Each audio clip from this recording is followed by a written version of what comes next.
Let's go to the phones. Joining us right now, GOP political strategist and co-founder of MustReadTexas.com, Matt Mackowiak. Matt, good morning. How are you? Good morning, Chad. I'm doing great. How about you? I'm doing well. Thanks for joining us today. Tomorrow night we have another Republican debate, this time on Fox Business. What are you expecting to hear from this debate? Yeah, it's interesting how these debates occur, and they seem to provide, dividing lines, chronological dividing lines of the primary. I mean, we just had one, 10 or so days ago, but it seems like there's a lot that's changed. You obviously have Chris Christie and Mike Huckabee who are going to be in the undercard debate. I believe just with Bobby Jindal and Rick Santorum. I believe the other two undercard candidates won't be didn't qualify. So you only have 8 candidates on the primetime debate on Fox Business. What's interesting here is that Fox Business really wants to make this the debate that CNBC should have done, a very substantive, narrow, and deep debate on economic issues.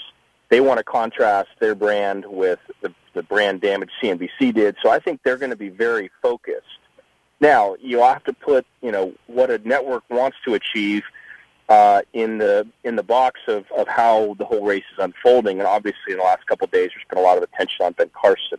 Right. So I think there probably will be some opportunity for him to, defend himself with regard to his biography. But I'm actually expecting a very thoughtful and substantive debate among only 8 candidates on the economic issues and the fiscal issues, and I think that will be very interesting. I'm assuming that Jeb Bush is the one who has to have a knockout performance in this debate? Yeah, I mean, if he wants to sort of break out of this, vicious cycle that he's in right now, I do think that there's high stakes for him. He had a very good economic and fiscal record as governor of Florida, and I think he'll talk a lot about that. What I actually also think will happen is I think all these candidates will be selling their tax reform plans. Pretty much all of them have full plans that they've released. There's a couple that don't. I think Carly Fiorina doesn't have a formal plan. But they're all going to be talking about how they're going to want to grow the economy, how to, rebalance the regulatory environment. I hope Obamacare comes up. I thought it was stunning that CNBC, the economic network, would not ask a question about Obamacare. So I think it's going to be an opportunity for these candidates to show that they understand the economy and that they're going to move forward an agenda that's going to grow the U.S. economy, and they know how to do that in light of all the decisions Obama's made. Visiting with Matt Mackowiak, GOP political strategist. Matt, there's been a lot of concentration, it seems, by the media on Ben Carson and Marco Rubio the last week or so. Can you kind of bring our audience up to speed with what's going on with those two candidates and their, it seems, battle with the media right now? Yeah, I'll start with Rubio. There's been chatter for several years that there's been sort of, so-called vetting issues with Rubio. It was detailed in the Mark Halperin, John Heilman Game Change follow-up book from 2012 that the Romney vetting effort found some things in Rubio's background that were problematic. There's always been sort of chatter about that in Florida circles, and one of the issues related to that was what was supposed to have been irresponsible use of the Florida Republican Party's credit card when Rubio was Speaker of the House. Now that isn't just an allegation without any significance. I mean, the chairman of the Republican Party of Florida at that time actually went to jail for a number of things.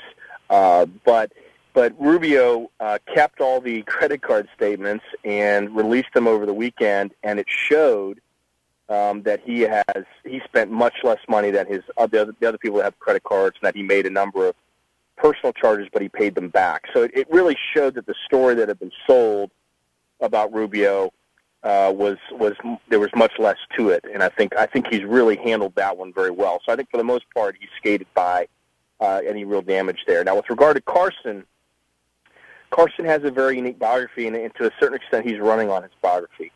And there are a number of things in his biography and some of these books he's written that are sort of impossible to corroborate because they're based on things he says happened in his life, and journalists cannot independently verify them. There's this story about how he had a temper when he was a kid, and he actually tried to stab someone. He said it was a family member. It turns out it might have been a friend. He stabbed him with a knife, and apparently it hit the belt buckle and get badly injured. But he's used that that story to try and explain that he's grown quite a bit as a person over the years, and he's done a lot of that through his Christian beliefs. Now, the story that got a lot of attention as it relates to Carson's biography was this passage he had in his biography that said that he was offered a scholarship to West Point, to the military academy at West Point, and that he decided not to accept it. At the time, he said he only had $10, and it cost $10 to apply, and he decided to apply to Yale instead. Of course, he got into Yale. He says he had a conversation with a general who was connected at West Point, and the general said, well, you're an outstanding student in Detroit, you're in ROTC, so essentially saying, you're the kind of person that could get into West Point. Right. You can't offer scholarships to West Point. They don't offer scholarships. Everyone that goes there doesn't pay tuition.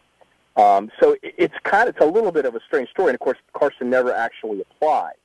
So it's not like a college football coach going to offer a kid a scholarship and it's a formal offer. It was kind of an informal offer. So to me, it's a fairly minor discrepancy. But either way, I think it shows that Carson's going to get more scrutiny over time and that his campaign is going to have to be able to answer questions about his background. If they can't do that, there's going to be more questions. There's going to be more of a feeding frenzy. This is all happening because Carson is a new front-runner, a co-front-runner with Trump in the national polls. Do you think it's fair for the candidates to say, to go after the media and say it's not fair how they treat us versus the Democrats? Do you think it's okay to go to bring that up? And do you think people really care at the end of the day?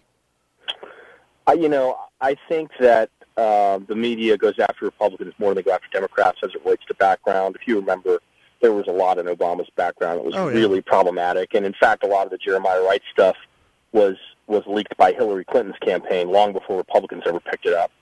But, look, welcome to the NFL. This is the way it works. We don't have the media on our side. We have to deal with the game as it's played.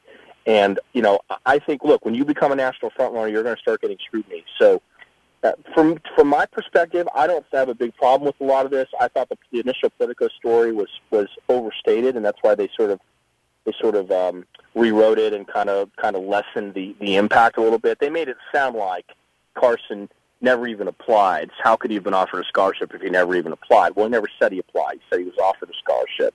So whether someone who directly was at West Point or someone sort of tangentially connected to West Point said he thought he could be accepted, it's a minor difference. But again, my point here is I've been very doubtful of the Carson campaign from the very beginning. You don't have a lot of professional operatives involved. They're spending an enormous amount of money to raise the money. They're doing a lot of prospecting. There's sort of a scam-packed feel to what Carson's doing. And so I just have a lot of questions about how that campaign is going to be able to handle the firestorm that comes with being a national frontrunner. For Ben Carson, if you're going to run on your biography better be bulletproof. Right. Because there's not much else that Carson can run on because he's not run for elected office before. Visiting with Matt Mackowiak, GOP political strategist, also co-founder of mustreadtexas.com. Matt, I know you have a piece out on sanctuary cities. What can people also find on your website, mustreadtexas.com? Yeah, continually posting stories about Ted Cruz that are offered by the national media as it relates to his presidential campaign. There was some stuff from there over the weekend. I know you guys had the TFRW convention in Lubbock. There's a Texas Tribune wrap-up story from that. There's also a story in the Texas Tribune that shows that the congressional maps, the redistricting maps that are currently being used for 2016, which were in some flux because there was a court challenge, those maps are not going to change for the 2016 elections. That's very good news for Republican Congressman Will Hurd of San Antonio, and it offers at least some temporary certainty for 2 more years. You can find all the news, opinion, and blog stories from around the state of Texas at mustreadtexas.com. Matt Mackowiak, as always, appreciate your time, and encourage people to follow you also on Twitter at Matt Mackowiak. We'll visit with you again later down the road. Thanks, buddy. Have a great week. You too. That's Matt Mackowiak here on the Chad Hasty Show.